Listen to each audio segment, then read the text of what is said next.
Burnout happens to the best of us. Please hear me. It doesn't mean you're failing. It just means you need to step back and refill mentally, physically, emotionally, and spiritually.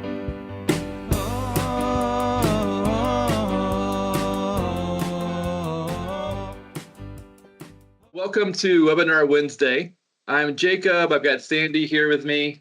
And today our featured guest speaker is Robin, Coach Robin, who's going to be sharing about burnout and how to handle the stress from ministry work.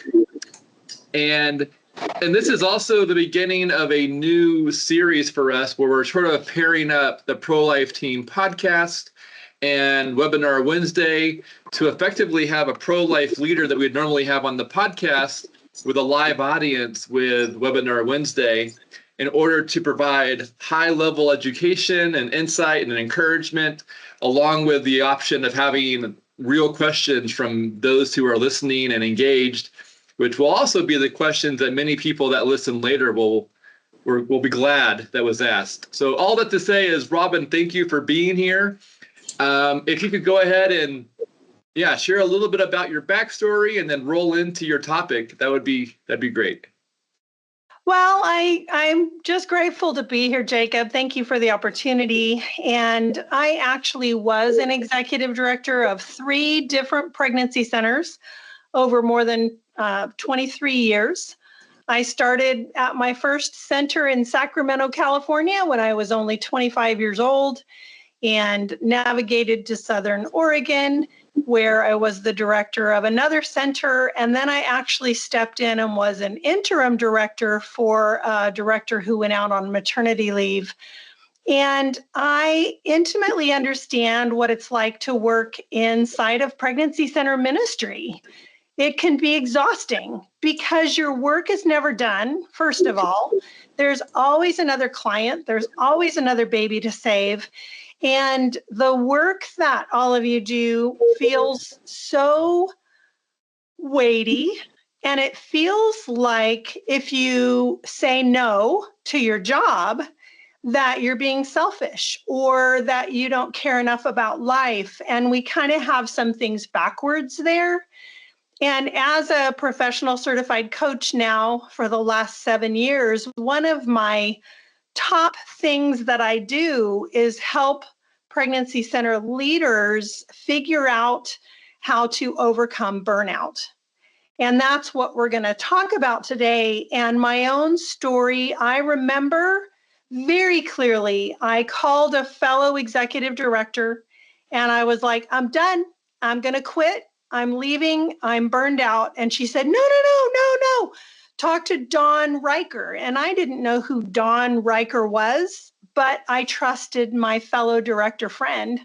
So I called Don and I made an appointment. And I'll never forget, Jacob, the first question he asked me, he said, Robin, how many hours a week are you working? And I said, 40. And he said, okay. So you go to the grocery store locally and you see a donor and they start asking you about the center. Are you working? And I said, well, yeah, I guess so.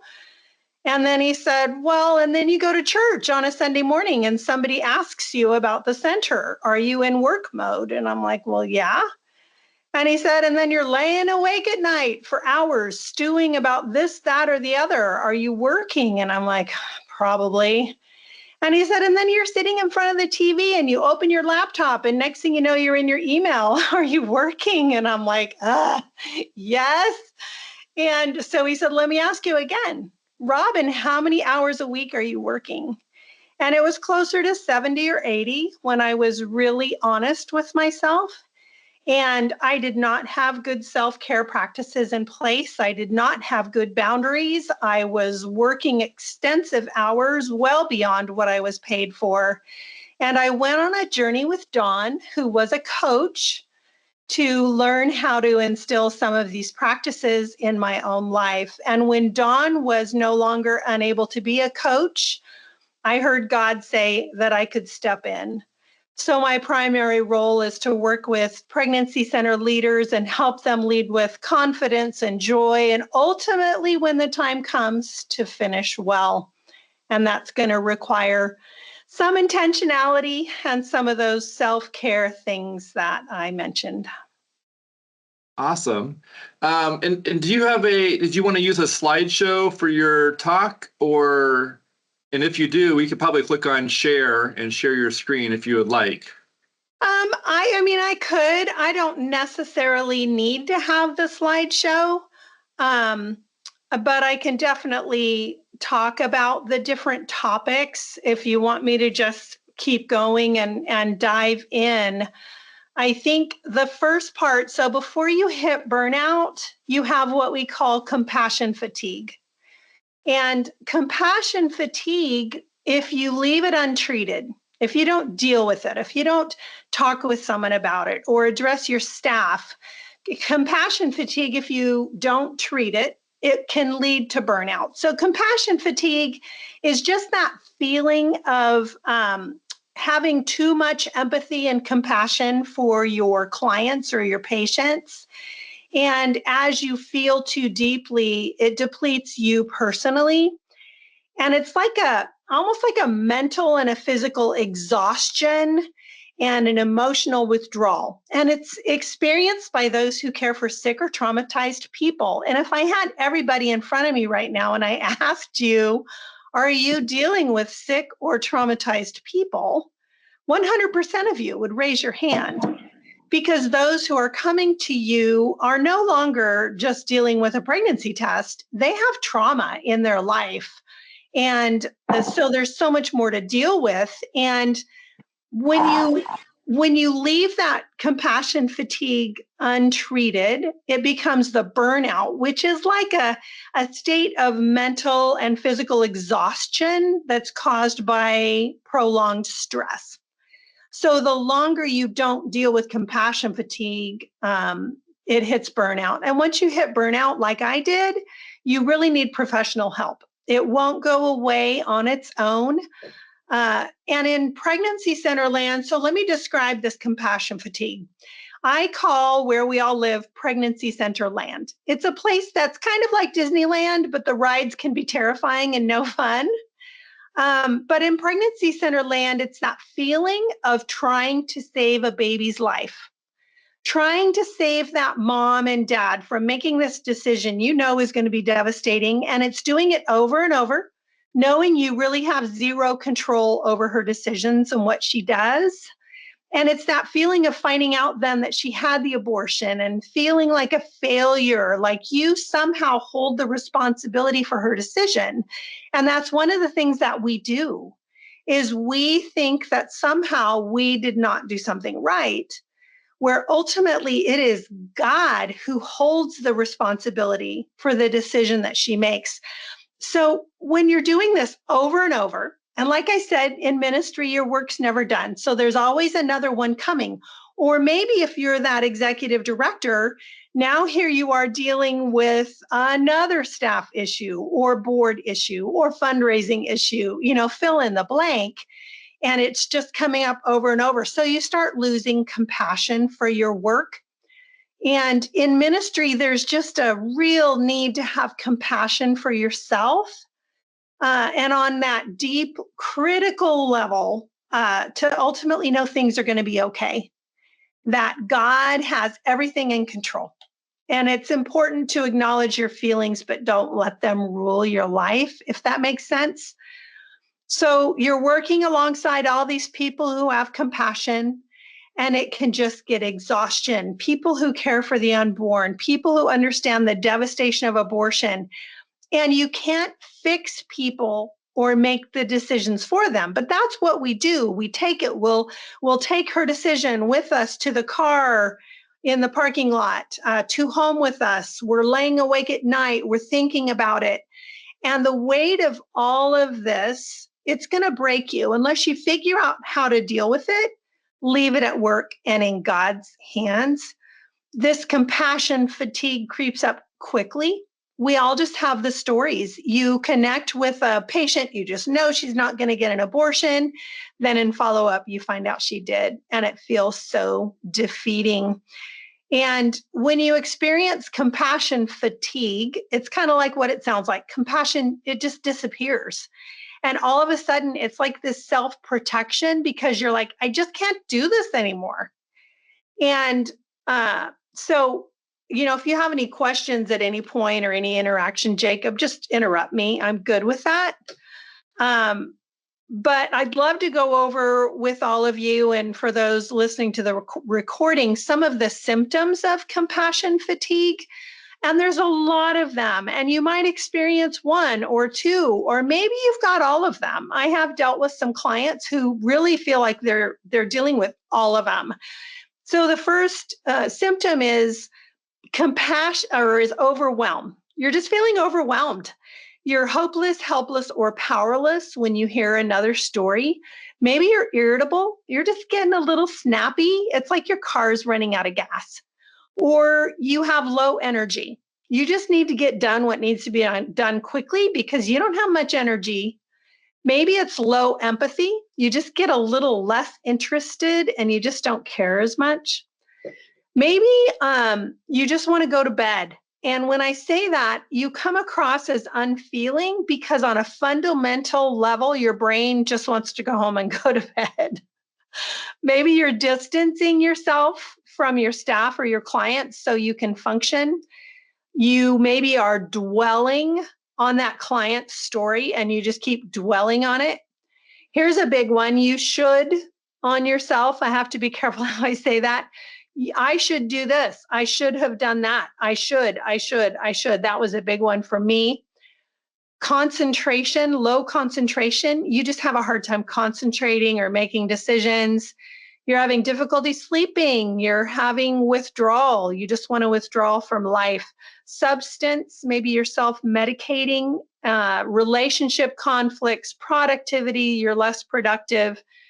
Reduced pleasure in activities. And maybe, which kind of seems a little weird, you're overly driven. You're, increasingly driven. So those are some of the symptoms of compassion fatigue. And I would say for all of you listening or watching, check in with your team members, those you work alongside, because stressful situations and human suffering are just part of your job. I think we can all relate to compassion fatigue, especially after COVID, when everything just kind of escalated and got worse. So I want all of you to really hear me. There's a limit where you must care for yourself before you care for others. And it can feel so selfish. You really know you should take a break and get away, but putting yourself first when lives are at stake feels so unhealthy. I mean, it feels so selfish. Like there's no way you could get away. And as I mentioned, we feel like our clients' decisions or anybody's decision in our life, right, are on us. But God is the one who holds the results. So I want all of you, and you can write this down, or if somebody wants to put it in the chat. The center where I worked, it was my development director who came up with this phrase. We said it Hello. over every single client and Fine. patient. I'm in a webinar. Why? What's up? Uh-oh, somebody's talking. Oopsie. So we had a saying that we adopted for every woman. As she walked out of our doors, we visually let her go into God's hands, and we said out loud, ready? You can write this down. If she chooses life, God gets the glory. And if she chooses abortion, God gets the pain. So we said this over every woman. It was so helpful for our staff. We learned to release those decisions and not carry them so deeply. It was part of our own self-care at our center.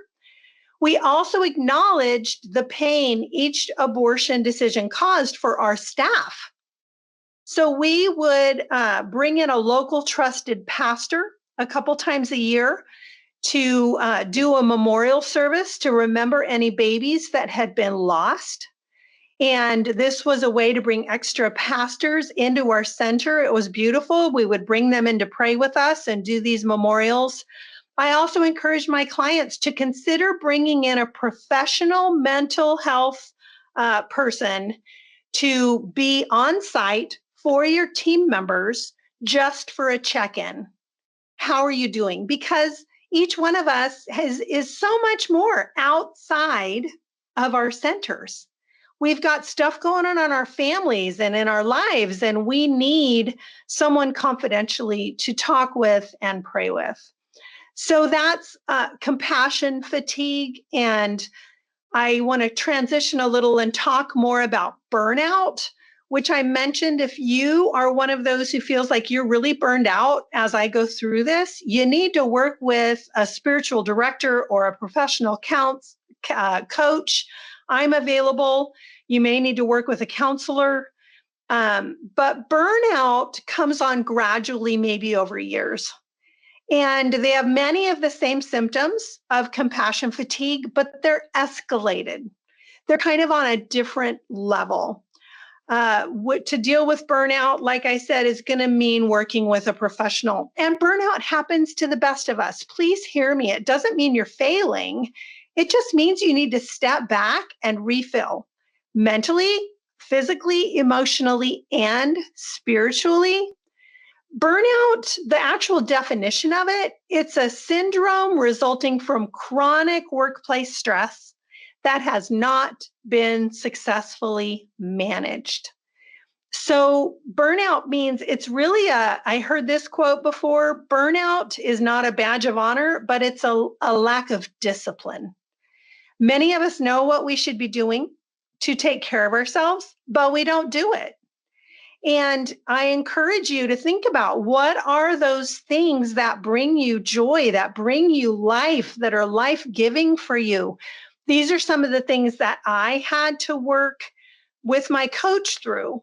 And he asked me the question, Robin, what are the things that bring you life, that bring you joy? And I had to identify them and write them down. And he's like, put more of that in your life. If walking your dog brings you joy, then walk your dog. If being on a date with your spouse brings you joy, go on a date. Make it important. Put it on your calendar. Block out the time. Those were the kinds of things that I worked out to figure out what kind of self-care do I need. The burnout symptoms, start with the irritability, worry, maybe some high blood pressure, insomnia, you can't sleep, you've got headaches. But some of the additional ones that may resonate with you, procrastination. Your work isn't bringing you joy, so you just don't want to do the work, right? Maybe increased conflict, missing deadlines. These next two are really big for me. Cynicism, I was so cynical. Everything that I heard, I was just kind of cynical and kind of ugly. Apathy was the next one. I just really didn't care. I was so tired. I could never get enough sleep. It didn't matter what I did. Depression and sadness, alcohol and substance abuse, heart disease, health issues, and high blood pressure, that can actually become your rest if you're not careful. If you don't figure out how to step back, refill, and take care of yourself, hopeless discouragement, even suicidal thoughts. So your question might be, how do I deal with burnout? Or how do I avoid it altogether?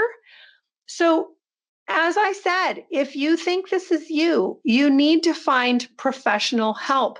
But the best plan of action is to build self-care into your life to avoid it.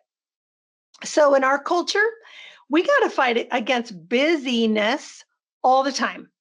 Sometimes it feels like a badge of honor when somebody's like, hey, Jacob, how are you doing? And he's like, oh, I'm busy, right? Like it seems like it's a good thing. It's just a word we throw out. But I don't know if you have heard this acronym before. And Jacob might, or Sandy might want to put it in the chat.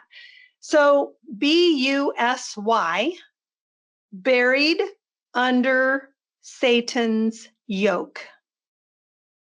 I don't know if you've heard that before, but if Satan can keep you busy, then your focus is going to be off of God and off of the Lord. And where do we get our rest from? If I were to ask all of you where you get your rest, rest, according to Scripture, comes from the Lord, Come to me. I will give you rest. And if you're too busy to have that time with the Lord in the morning or during the day or the evening, at some point, if you're too busy, then Satan's like, yes, I got her or him right where I want them because they're too busy.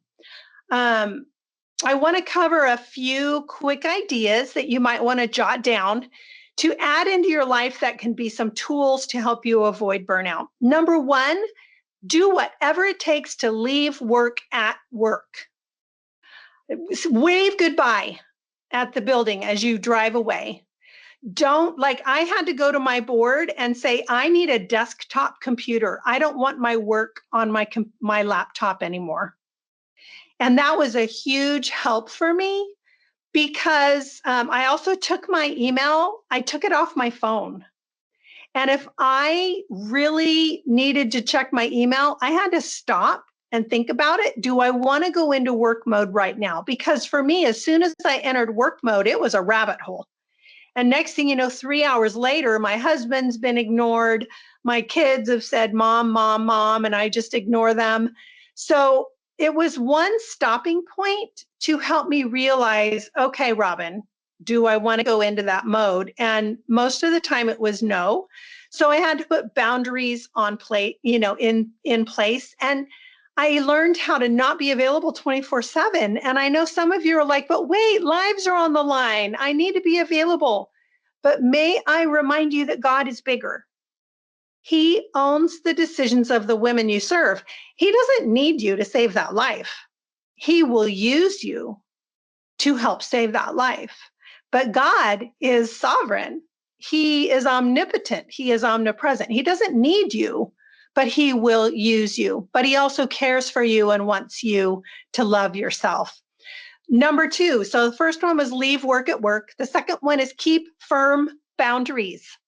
So you're not working more than what you're paid for. If you're paid for 32 hours a week and you're working 60, something needs to change.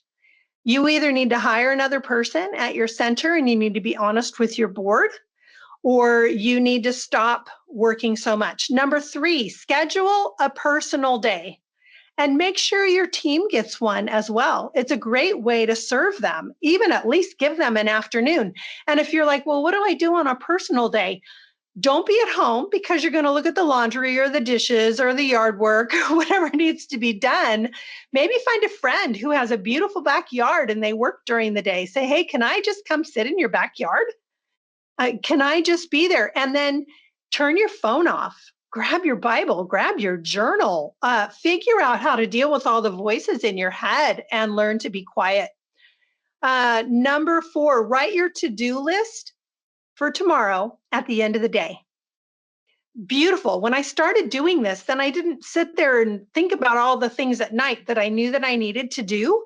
So just take those 5 minutes, write your to-do list for the next day and do the hardest thing first. Do the hardest, the big, hairy, audacious thing that looks terrible. Number five, schedule time to go for a walk or exercise daily. Even just a 20-minute walk can do so much. Get out in nature, get outside, do something, move, take a walk. Number six, drink more water. Hang on. I'm modeling drinking water for you. By the time you're thirsty, you're already dehydrated. So drink more water. Your brain needs it. Number seven, focus on a good night of sleep. Whatever you have to do, put your phone in another room and get an old-fashioned alarm clock. These phones are killing our brains. We're losing the art of focus in all the studies that are being done. So figure out how to step away from your phone and sleep. Number eight, schedule social activities that make you happy with people you love. Schedule them, get them on your computer, get that date night scheduled with your spouse and hold it sacred. Do whatever it takes to do that. So those are a few quick ideas that you can schedule into your life. And as I said, when I faced my greatest burnout, my coach had me do those exercises. What things are life-giving to me? I had to realize there's life beyond the pregnancy center world. And I had to get out of my tunnel vision, especially if I had conflict going on or board issues, or we had a big fundraiser coming up, or all the things. I had to figure out how to take that gift of self-control. And I had to figure out how to take my thoughts captive and make them obedient to Christ. As 2 Corinthians 10:5 says, that is a very active verse. You take the thought captive, and to make it obedient to Christ, you have to correct what is wrong and you have to make it right. So you think you have to be in work mode all the time. It's not true. So that's one of the greatest lies. So I'm sure I have all your brains going now. But when it comes to some of those disciplines that I worked with my coach on, that I had to figure out, some of the greatest things, we know that deep soul rest we all yearn for comes from God. I will refresh the weary and satisfy the faint. That's what Jeremiah 31:25 says. So true self-care involves two things: self-awareness and self-compassion. You have to know, first of all, you have to be aware of what you need. And then you have to have enough compassion on yourself to make sure and follow through with what you need. I mean, God rested on the seventh day, right? Do I take time to rest and restore my soul and body? Jesus got away from the crowds. Do I feel like I must do everything for everyone all the time? Jesus prayed and prayed and prayed. Do I take time for prayer? And when I do that, do I listen to what God has to say? Do I remember to give my clients and staff over to God rather than try to fix them myself? Jesus' first miracle was at the wedding feast with family and friends. Do I take time for fun? And then God gave us a life manual in the Bible. Study and read it daily. It's how he speaks. And the Bible says to love the Lord your God with all your heart, soul, mind, and strength, and to love your neighbor as yourself. So that means you have to love yourself. I think we miss that sometimes in that verse. So you can love yourself through self-care unapologetically because God says to. And that rest I'm talking about can only come from God. And if you don't spend time with him, you won't find that. And you have to get from under that busyness I talk about. And it requires some things that many of us aren't very good at: to withdraw, to be silent. We don't even know how to do that in this culture. To pray and to listen. But as I said earlier, burnout is not a badge of honor. It's the lack of discipline. So some of the things I'm going to cover come from this book. I don't know, Jacob, if you or Sandy have read this, The Ruthless Elimination of Hurry by John Mark Comer. Highly recommended. I don't recommend books unless I have read them. I've read it twice. I'm on my third way through it. And he really talks about 5 practices and disciplines that are critical for deep self-care and soul rest. Number 1 is solitude. And solitude, it's not just about getting alone, right? You've got the introverts and you've got the extroverts and you've got those who really love to be alone. And those of us like me who love people, it's a little harder for me to be alone. But if you're intentional about solitude, the way it's talked about in this book, it can become a place of transformation where your old self dies and a new self is born. And in solitude, I have no friends to talk to, no calls to make, no text to send, no computer, no news to check. It's just me and this nothingness, like all the voices in my head, right? And the task is to stay there until the voices are silenced and you can hear the Lord. Sometimes that's really hard, but the primary task in solitude is to be with God and God alone. And it can be very fearful for many. in this solitude to silence the voices. You may need to journal, figure out what is you, what is the enemy, what is God trying to say to you. You have to sort through all that. The second discipline is silence. As I said, in this culture, we've got the internal silence, which is so hard. And then you've got the external silence. You've got all the stuff coming at you all the time. Oh my goodness, there's a tsunami that might hit Hawaii. Oh, what's going on with my oldest daughter? What's going on with my grandchild? Right? It's just constant. So to get that internal silence, it takes practice. That's why it's called a discipline. It's not going to happen right away. I have gone on a personal retreat for 18 years. And when I go on a personal retreat, it is me, God, my Bible, and my journal. Sometimes I bring my computer. A lot of times I don't. Sometimes it's just me. And I go on long walks and I try to process all those voices in my head and figure out so I can hear from God. It's the most beautiful thing. It's scary for many, especially when you start. But if any of you want to go on a retreat like this, just connect with me. I'll tell you what I do. Sometimes you go away on a retreat and you just sleep because you're just tired. Other times I've gone and I'm ready to dig in and I walk away with 50 pages of written things in my journal. So it's different all the time, but silence, you must find it in our noisy world. One of my clients had her best week in her entire life when she found a local monastery and went on a silent retreat for a week at this monastery. She said it was the most beautiful thing she had ever done. The third discipline is Sabbath. So God calls us to learn how to live with a Sabbath mentality, and that's to be intentional about creating a space where we can simply be, where we can linger with those we love, including the Lord, and enjoy each other. I'd love to bring the word linger back into our vocabulary. It's such a beautiful word. I remember when I was little, we'd come home from church and another family might just show up and we would just hang out all day long, just playing with no agenda. It was so beautiful. We don't do that enough anymore. And my challenge to each one of you, and some of you are going to roll your eyes, be intentional about waking up on a Saturday morning with nothing to do. Nothing.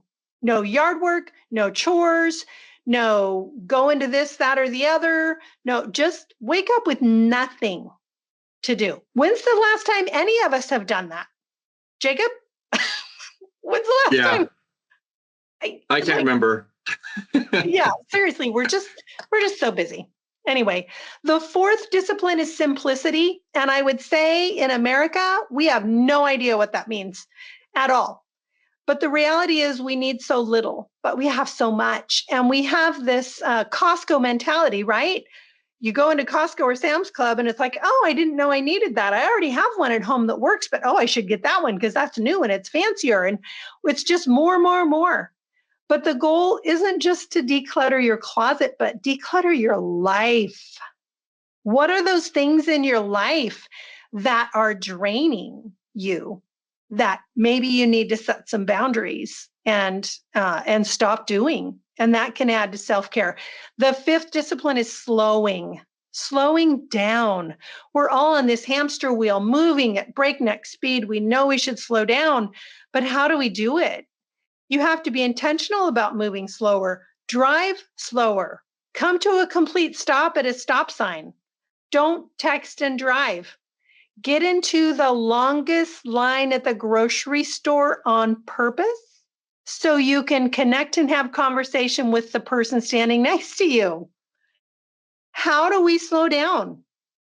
You have to be intentional about it.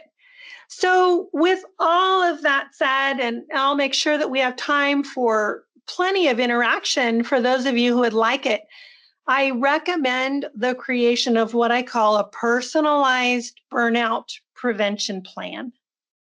And so this personalized burnout prevention plan would be different for each one of you.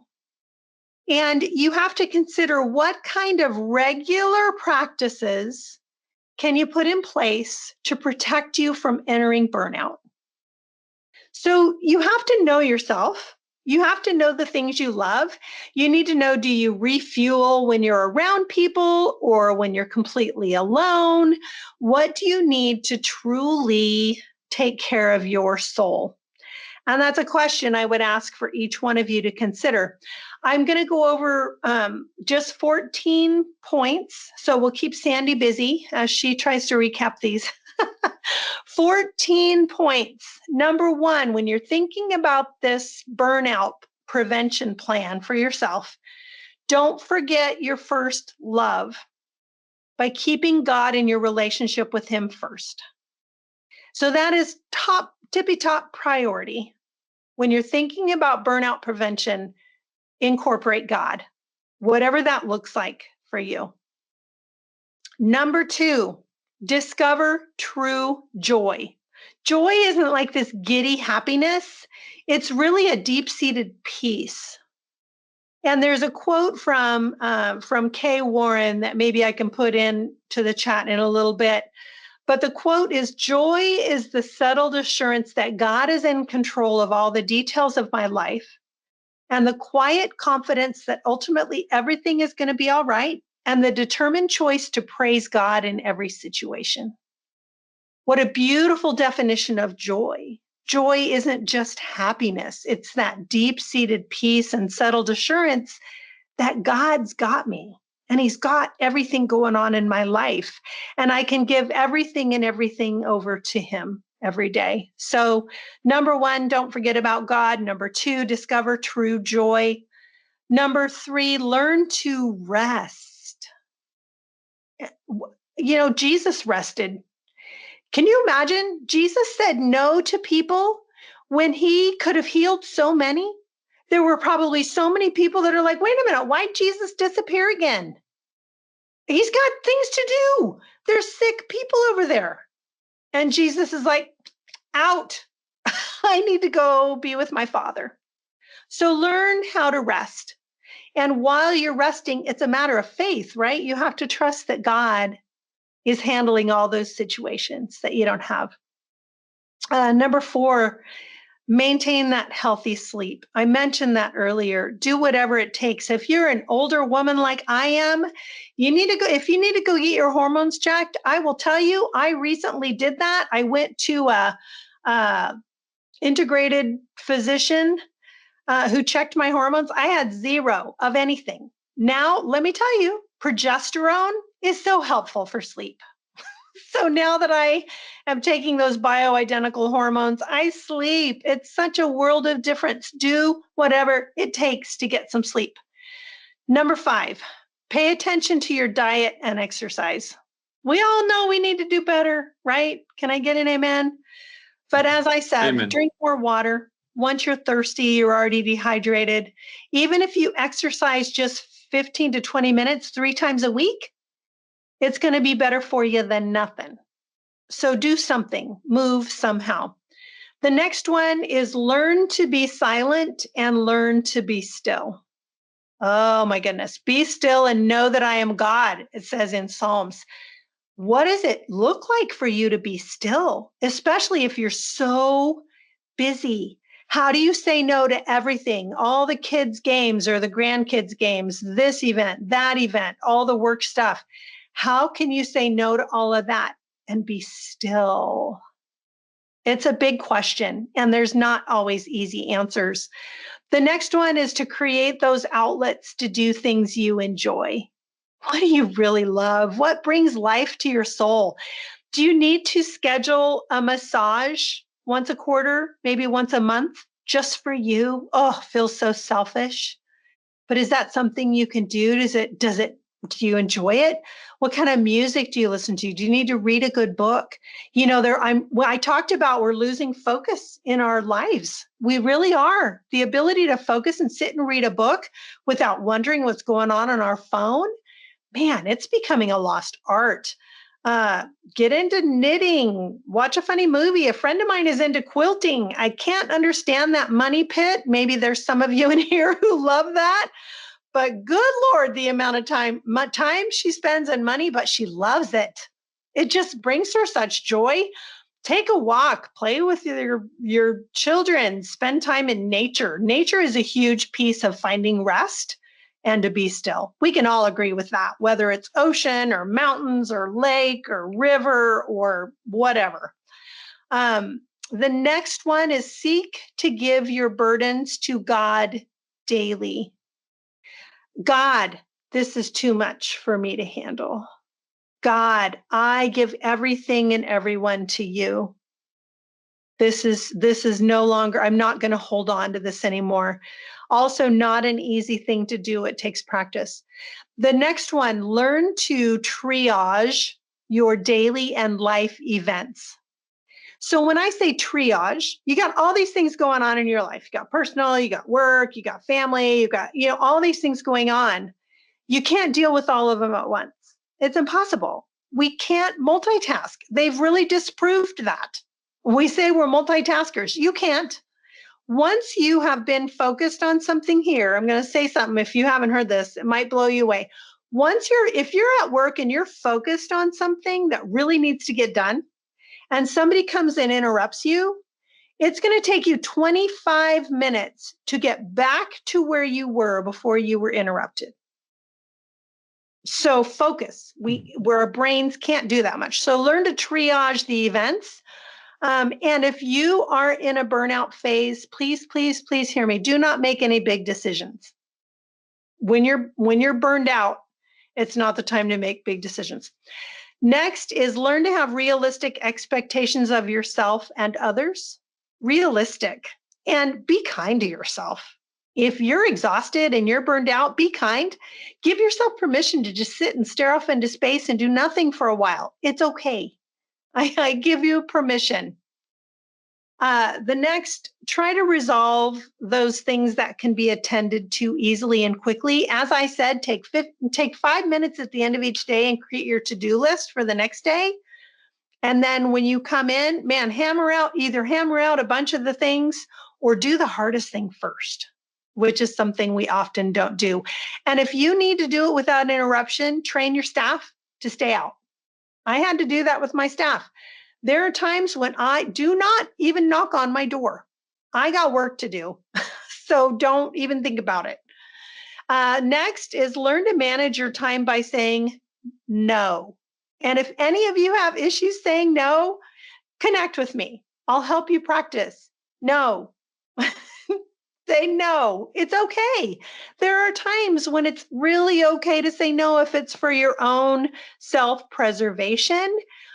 Block out time for you. I'll tell you, when I quit my pregnancy center job, I had somebody recommend to me to go into my calendar and write the word no on every single day for like 3 months.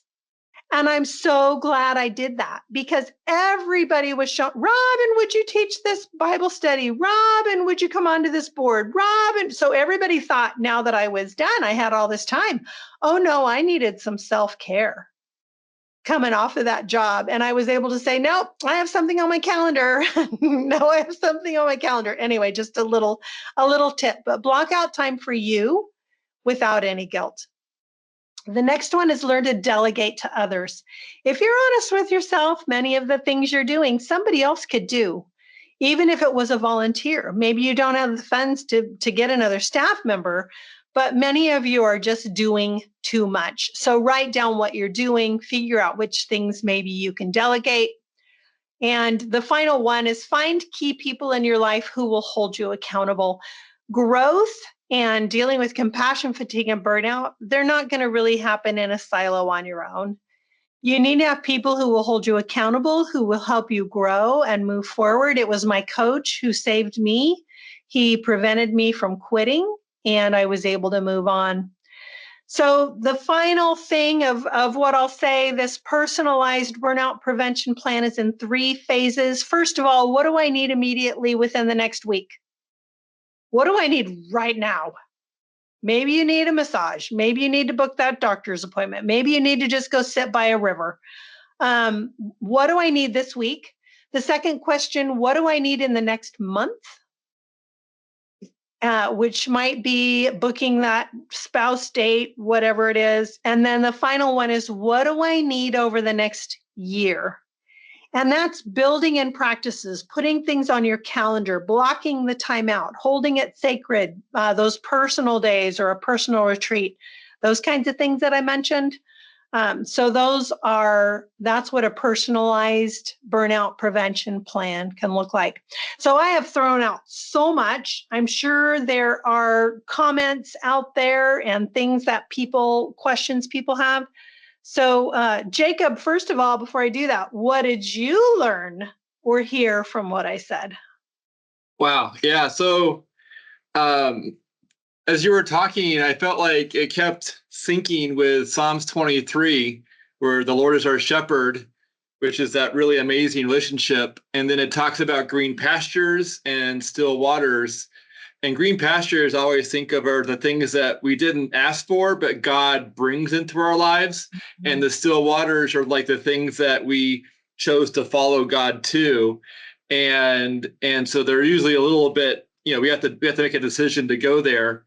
And then it says he restores my soul. And so that's like the green pastures and still waters comes before, that's the restoration of the soul. And then it goes into, he leads us along righteous pathways for his name's sake. And then there's the feast in front of our enemies. Right before the feast is we go into the valley of death, and he is there, we don't fear because of him. And then his rod and staff provide comfort. And but he is the reason why we don't fear. All of it to say is, I felt like a lot of what you were saying really matched Psalms 23 a great deal. And I think it's, we can claim Psalms 23 for needing green pastures and still waters. For me, I play pickleball and volleyball with my wife about 10 hours, 12 hours a week altogether. And it really helps us get the exercise. And I can't think about work when doing those things, which is amazingly nice. It's kind of hard to think about work when it's all coming at you. And so that's one of my main green pastures and still waters. Well, pickleball, volleyball, and church. Those are, and I try and not do work at church on purpose. Occasionally it shows up, but I try my best to not let that happen. Yeah, that's good. Yeah, I'm going to be doing a workshop at the CareNet conference on the value of taking a sabbatical, which is one of the highest levels of finding that soul care and rest. And when I was on sabbatical, I had to have big boundaries. I didn't even go to church very often because I knew people would ask me questions. But if I did see someone at a store and they asked me a question, I had to say, please don't ask me that question right now. I don't know. I don't know what's going on. So don't even ask me. So I think everyone might be muted. So if you have a question, feel free to unmute and go ahead and voice your question. Feel free. Or what questions might you guys have or thoughts? I got a question. I'm going to jump in here real fast. So you recognize it in yourself. What if you recognize it in your spouse at the same time? When you have a conversation about it, how can we change this? How can we make this different? Part of my own personal retreat that I did was always getting honest with myself. How am I doing? How am I doing in the areas of rest and self-care? And sometimes I had to be really brutally honest with myself. I'm not doing very good. Like, God and I aren't doing very good, or my spouse and I aren't doing very good, or we're both spinning. So it does take having those conversations and then together figuring out what's going to change. Something has to change to have that self-care. So is that helpful, Paul? A little bit, yeah. I think, it starts with the conversation, because I see it affecting me and I see it affecting my wife as much or more. So, yeah. Yeah, something just has to change, because what do they say? Insanity is doing the same thing over and over and expecting things to be different. Yeah. So, yeah, for sure.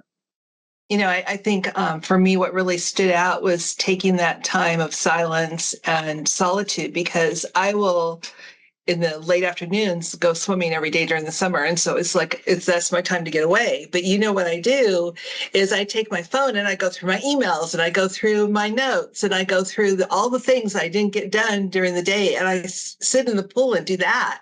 And that is not helpful because by the time I get out of the pool, I'm still tired. My brain's still been busy the whole time. And it is so hard to stop. Well, and it is extremely hard in this culture. Some of the studies coming out about what phones are doing to us, it's pretty astounding. So to learn to step away from your phone, completely turn it off, even if it's just 2 hours, is hard. And Generation Z, the youngest generation, many of them say that they are connected 24/7.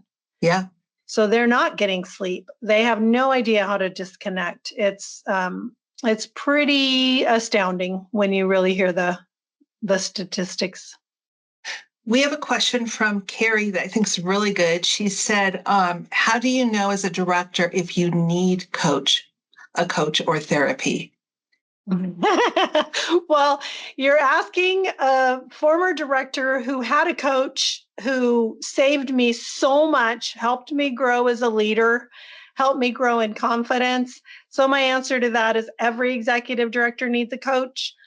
I just think when you can't talk to your board, and you shouldn't talk to your staff because you're their boss, and you shouldn't burden family and friends, who are you talking with about all the issues going on in your life, the self-doubt, the imposter syndrome. Sometimes you're just stuck. You don't know what to do. You don't know where to turn. So my answer is every director needs a coach. And probably if you're asking the question, you probably need it. Too. Yeah, I just know the world of pregnancy center land right now, it was insane enough when I was there. But now there are so many options. You go to a conference and you have, 15 different ways to do this, that, or the other, and which way do we turn? And then you hear of this center doing this, and you're comparing yourself and you're comparing your center to what they're doing. And how do you actually listen to God and do what He wants you to do? Is He asking you to leave? Is He asking you to stay? If you're going to stay, how are you going to be a stronger leader? What are some of those things you can do? I could not have continued as long as I did without a coach. That's good. So on Sunday, we had a sermon on creativity, and my pastor handed out homework, or sort of like homework to everybody, because we all got a unique slip out of a mug. And I just want to share my homework with everyone here because it's a really good homework assignment. So I don't know if you can see this, but it reads, walk barefoot in nature and reflect. And so that's a pretty awesome homework assignment. So I just like to assign that to everyone who hears it, because that's such an amazing homework assignment. So when you get the chance, walk barefoot in nature and reflect. Have you done it yet?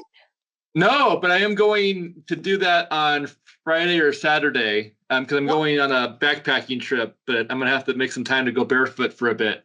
I'll hold you accountable. That's another part of coaching is accountability. Yeah. It's hard to do in the desert here, Jacob, when it's 110 on the ground. Well, I'm going to New Mexico where it's going to be colder and more pleasant. But yeah. Awesome. But yeah. So now we all have some homework that's pretty epic. I like getting homework assignments that are epic. It's always enjoyable. Well, that's wake up on a Saturday with nothing to do. That's a good homework assignment too. I like that. Yeah, I don't know. I don't know very many people who do that. I don't even really follow all of my own stuff, So how do you stop from feeling guilty?